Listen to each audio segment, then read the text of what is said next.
Il est très difficile de savoir ce que les mages avaient exactement en tête lorsqu'ils se sont prosternés devant l'enfant Jésus et qu'ils lui ont rendu hommage à travers l'or, l'encens et la myrrhe.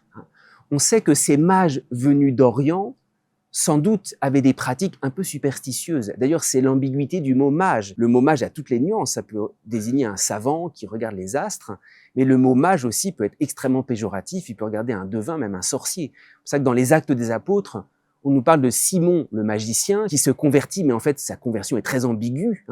Et c'est le même mot, c'est un mage. Alors, en tout cas, cette vénération des mages, on ne sait pas trop ce qu'ils avaient exactement dans la tête, parce qu'ils viennent avec toutes leurs pratiques. Mais le plus important, même si leur vénération, elle est selon leurs coutumes, selon leur manière de faire, elle est traversée par une lumière prophétique. Et c'est la grande tradition qui dit, les mages, en fait, ont fait quelque chose qui les dépassait eux-mêmes. À travers l'or, ils ont proclamé le roi. À travers l'encens, ils ont annoncé le Dieu.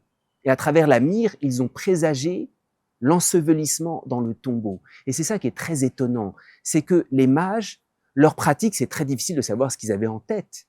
Mais en tout cas, cette pratique a été transformée de façon prophétique. Il y a toujours un petit peu cette tentation pour un intellectuel de mépriser la religion. J'allais dire, il y a deux extrêmes. Alors, la religion peut tomber dans la superstition. Même un chrétien, même lorsqu'il pratique à l'église, la superstition risque de se mêler de l'intérieur. Et puis l'autre extrême, c'est le mépris de la religion, disant, ah mais allumer un cierge, aller prier dans une église avec le peuple, ça c'est extrêmement banal. Il y a toujours cette tentation intellectuelle. Les mages ne sont pas tombés dans cette tentation. Humblement, ils se prosternent devant l'enfant Jésus avec toute leur manière de pratiquer, leur manière de s'exprimer. Et il y a quelque chose qui nous est dit d'extrêmement grand qu'au fond, l'Église va nous donner, parce que la véritable crèche pour nous, c'est l'Église.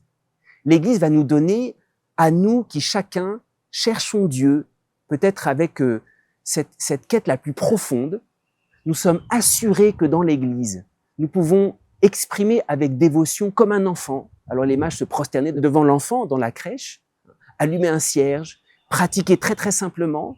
Nous sommes assurés dans l'Église de pouvoir exprimer avec la plus grande simplicité, la plus grande humilité, notre culte envers Dieu. Et j'allais dire, la grâce qu'ont eu les mages, c'est la grâce que nous avons. La recherche la plus profonde de Dieu, on peut l'exprimer comme un enfant en communiant au pain véritable venu du ciel qu'est l'Eucharistie. L'Église nous donne cette grâce, cette chance d'être comme un enfant pour nous approcher de l'enfant Jésus.